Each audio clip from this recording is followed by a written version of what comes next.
before the ACA, the cutoff or the distinction used to be insured versus uninsured. Free clinics took the uninsured, right? And that's where most free clinics in general, that's what they advertise. If you don't have insurance, come to us, you can get your medical services. But over time, the learning process and learning curve has been understanding that the gaps have shifted, because the goal of a free clinic is to plug the gaps.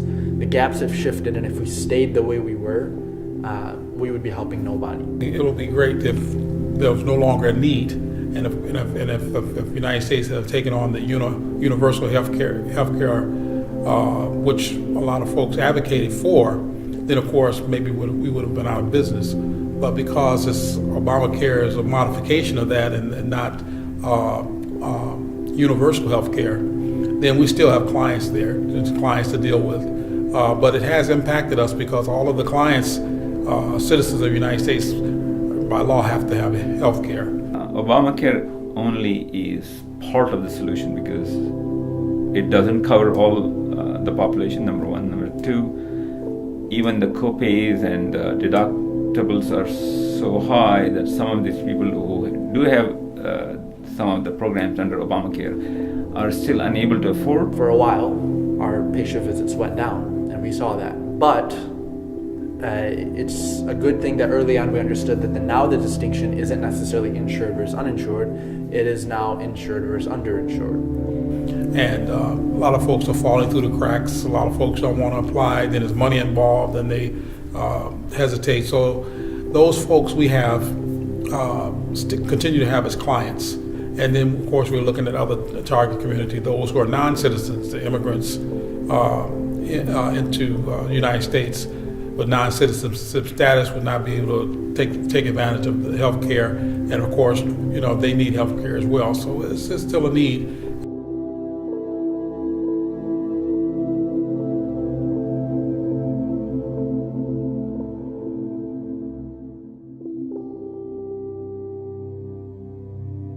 With a clinic that doesn't have EKG machines, it doesn't have ultrasounds, it doesn't have X-ray, it doesn't have all the stuff these fancy clinics have, you really have to rely on your clinical skills to manifest diagnoses and try to figure out problems. The problem I came across with when I was doing it was everybody had high blood pressure, everybody had COPD, everybody had diabetes, everybody was obese, everybody was eating wrong.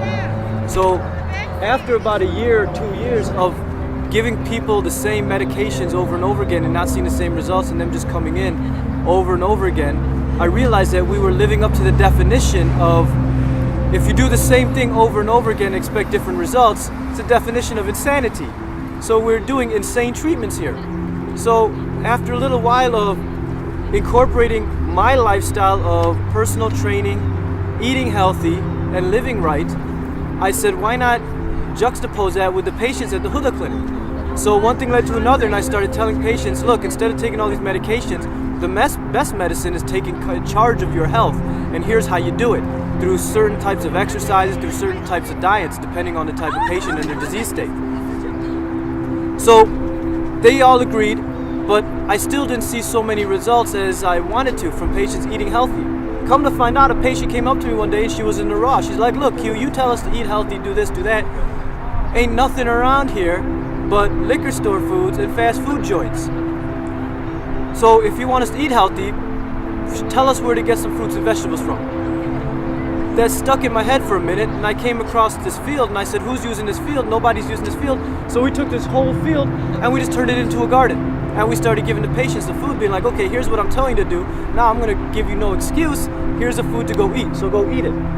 So one thing led to another, and we started seeing patients coming in. They felt healthier, they looked healthier, they acted healthier. Students, patients, parents, kids, MSAs, different school organizations come here and learn about what it really takes to invigorate and incorporate a healthy, positive attitude for the community from within. Muhammad Ali, may Allah have His mercy on him and have him raised on the Day of Judgment under His shade, once said, our rent on this planet is the good we do for others. SubhanAllah. That's deep, man. So that's what we're doing. Here's our rent right here. Have you paid your rent? The organization is a symbol of hope for these people. right? Especially for the community around here. Let me give you a specific example. And this has been my goal for being one of the co-founders of HUDA Urban Garden. The Urban Garden itself is part of HUDA, right? So we have an empty lot across the street. Now, if you drive up and down Woodrow Wilson, what are you gonna see? It's like a scene out of I Am Legend, right? It's just abandoned. There's overgrown sidewalks, abandoned buildings, litter everywhere, unkept, unappealing, unaesthetic. So my goal has always been, let's create one lot that's just beautiful. Because the point of the urban garden isn't necessarily just to give fruits and vegetables to the patients here. It's supposed to be a ripple effect, right? It's supposed to be a ripple effect in this community. And the inspiration for that, for me, came from the idea that the houses that are right next door to HUDA, they have a lot of kids. So if I understand that if I grew up in a community where this was the norm, I don't want that. I don't want these kids to grow up in an environment where this is the norm, where beer bottles thrown around, glass bottles thrown around, which literally happens here. That should not be the norm. So what's happened now is we've created this one lot that's just beautiful.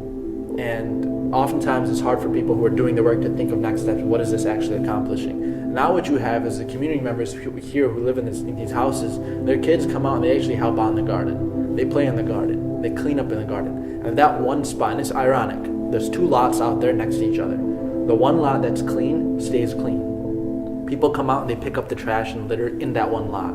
But the lot that's right next to it, no one cares about it. It's just unkept. There's just stuff there thrown around there. No one cares about it. And that goes to show that if you have something beautiful in any community, if you have something beautiful, the people there will take care of it. And that's how you spread, right? The goal for HUDA Urban Garden isn't that one lot. It's to spread. It's to move around. And that's why people who think of urban gardening, a lot of times they answer the question, what is an urban garden doing? The real answer is, or the first answer rather would be, yeah, it's giving fruits and vegetables to people, but it's much more than that. If you see it from grassroots to where we are today, you'll see the change that it's sparked in this community. That's the urban garden. The clinic, things like Doctors for a Day, things like seeing doctors who are big names outside in suburban Detroit, where people have to make appointments weeks in advance to see them coming to HUDA, them putting on a white coat and seeing our patients here. That's something amazing. That's something that's, to be able to be a part of that, it's something that's people underestimate to be able to see that. So not only that, when you see patients here who, I've shadowed physicians outside of HUDA many times. It's very rare that you see a patient just break down crying out of gratitude to the doctor. Our eye doctor here, he's a humble guy. He's a very shy, very, very humble, but he gives people their eyesight back. And one of my first experiences as a volunteer was dilating a patient's eyes who had cataracts the size of marbles. And I was thinking to myself, and this was my first patient experience ever, right? People here, they told me, you're going to shadow the eye doctor and you're going to put drops in their eyes, you can dilate their eyes. I was that guy. So my first experience was this. Put the drops in the patient's eyes. I called her back, and I remember calling her name, and she looked over at me, and I could see her eyes were like cat eyes, right? They were just reflecting. And her cataracts were so bad, I was wondering, how does she operate day to day? How does she do the things she needs to do? The next month, she had gotten her cataracts removed for free by this eye doctor that comes here. And seeing that gratitude and seeing that level of just thankfulness that patient had, it's something to spend the rest of your life trying to find, or something that literally that's the reason why a person should become a doctor. So in the community, that's the symbol that HUDA is, that there's always hope, and we're still here. And people who fall through the cracks, we're here for them. And I think even if a person doesn't, benefit from HUDA services, just to know that we're there, it's a really good thing to have in a community like this.